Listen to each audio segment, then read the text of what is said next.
Hello and welcome back to ESPAS-ESTICE Inside Out. My name is Johanna and today we are going to talk about social finance in the real business world and how it's possible basically. And therefore I have Carl Pitchford for me. Carl, could you maybe say why you can talk about this topic? Yes, hello everybody. I've been actively involved in all aspects of responsible finance, of which the social finance is part of that, for more or less 10 years now. So I'm going to speak to you about some very practical cases that I've been involved in, and also try and demystify for you a little bit of what social finance is all about. Okay, thank you. So before we start, maybe I should define what social finance means. Basically, it's investors giving their money into funds, which are most of the times called impact investment funds, or bonds to solve a particular social or environmental cause in a specific area. And afterwards, it's mostly regarding long-term impact. And that's why afterwards the government is paying back those investors if the success of the solution of the project or of the problem can be demonstrated. And that is actually called pay for success. And maybe you, Carl, could explain that process a little bit more through the projects you were involved in. Yes, okay. So as a member of the board and a trustee of Co-operative and Community Finance, which is based in Bristol in the UK, one of the oldest and largest social lenders in the UK, I've had the opportunity to sort of work on different projects, different initiatives which fall into this category. We've got to make a distinction when we talk about social finance of a social return on investment. So the aspect of if we invest in something, we do good or we solve a particular issue and we're able to measure that, the important thing. And complementary to that is what we call the financial return on investment, which of course is going to be of more interest to the investors themselves, is that they're able in the end to have a payback. In other words, get their money back, even if it's without any interest rate, because of course we're talking about social finance. Okay, so there's that aspect first of all. And then there's the aspect of investing in bonds, for which investors can put in a certain amount of money, but it's obviously for the long term. So we're talking about financial investments which come to maturity of somewhere between 8 and 15 years. And that's what we also call in the profession patient capital. Okay, so in other words, the investors are prepared to wait for the long term if that money serves some purpose. So to go back to particularly my case with cooperative and community finance in Bristol. So first of all, we set up two different projects. The first one involved ex-convicts, and we really wanted to try in the work that we did to give people a second chance in life. And so one of our initiatives was to help ex-convicts either to set up a small business or to become self-employed, like freelance, or even to buy an existing business. Okay, so we provided loans to these people that had a particular project, and we also guided them and provided them with mentoring and coaching over the period while the business was getting started up and running and so on and so forth. Okay, and so the objective was to get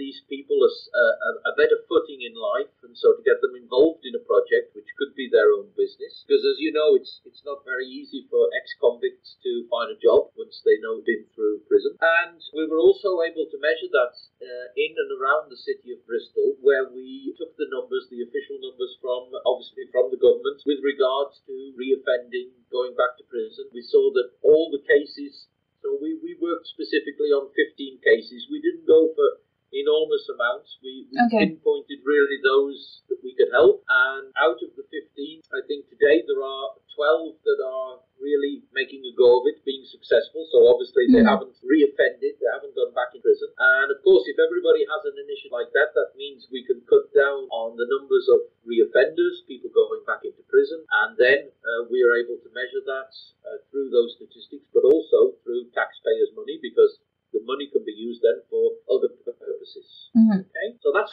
one example. And then the second example would be a program that we also set up to help drug abusers. So they had to go through what we call a rehabilitation program to get them clean off the drugs, first of all. And then we met with the drug rehabilitation centre in Bristol, and we proposed a project to help some candidates, not everybody had a project, but to help some of them start a business again or become self-employed or take over a business.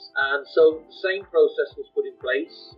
We carried out a risk analysis, and based on that we gave them small loans to get started, and then once the project approved itself and we could see that they were moving forward, then we were able to invest and provide working capital, ongoing loans to grow the business. And again, today, out of the 8 that we picked up, 8 are still going strong. So we've got 100% record on that. So they've developed, they've hired staff, they've taken on students as interns, and they're also doing mentoring. So we can also imagine that, you know, if such a pilot scheme works in Bristol, then that could also be rolled out into other cities with the same problems in the UK, but also in other countries. And basically, that's a good transition, because I was wondering if that's working in Bristol. Are there other structures elsewhere? Because we were talking about social finance in the real business world. Can you name some enterprises who contribute to social finance, or how realistic is that? Okay, well, I probably need a very long time because there are many, many initiatives all over the world. Okay. Wherever there are specific problems, and I mentioned these 2 problems because it's problems we could find everywhere. They're not specific to Bristol. Yeah. Okay? We could find them in other cities in the UK, but also in Europe and much further afield. Okay, and there are many, many NGOs in different countries, and also lenders, for example, like Triodos Bank, which is a Dutch bank, which has branches, also in the UK, but in other countries in Europe. And we've got also specific impact investment funds. For example, could be in the United States one, which is very big, which is called Impact Assets. But you can also find them on a much local level in other countries. For example, in Madrid, we've got Accion, which is also very active in solving, first of all, social problems, so more oriented towards social problems than environmental or anything else. Yeah. Okay, and that's the topic of what we're talking about today, is how can all of these investments,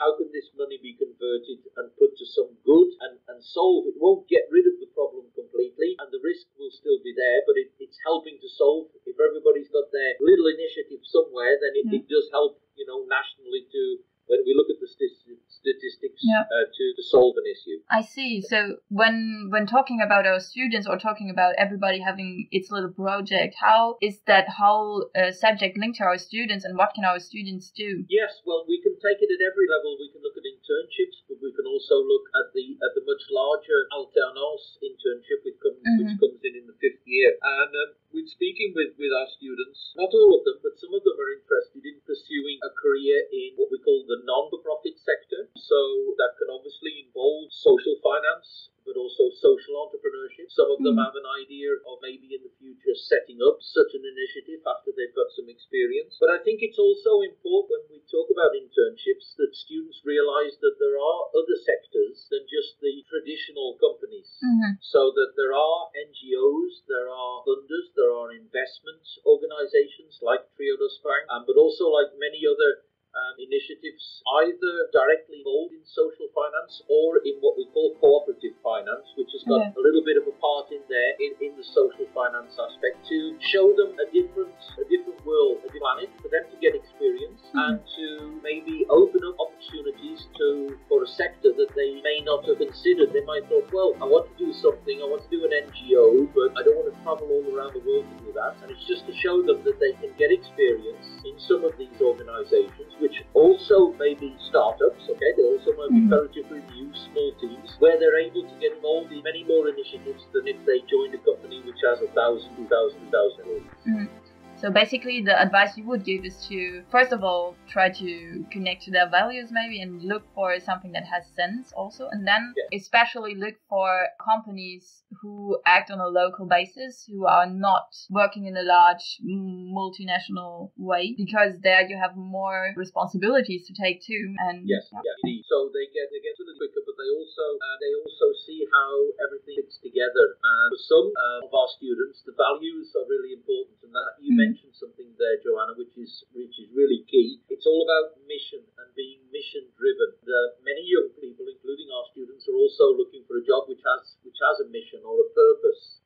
Okay, it's not just doing something 9 to 5, 9 to 6, and they want to see that they're, you know, maybe participating in changing the world, in changing, you know, I know it sounds like big words, but you know,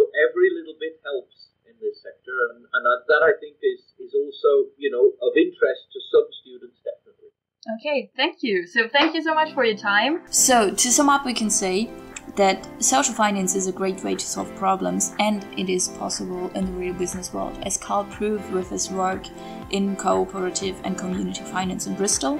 They were able to help ex-convicts and ex-drug addicts to set up their own business. So if you're looking for an internship or even your alternance in this sector, we advise you to apply at companies we mentioned during this episode. For example, here in Europe, Triodos Bank in the Netherlands, or Accion in Spain. Another advice to take away from this episode is to look for smaller scale companies or startups if you're looking for more responsibilities, because there you have higher chances to be directly involved in projects. So thank you for listening. If you have more questions or if you want to know more about companies who work in the sector, then don't hesitate to contact Carl on Teams if you're one of our students, and see you for the next episode. Thank you. Thank you, Joanna. Bye.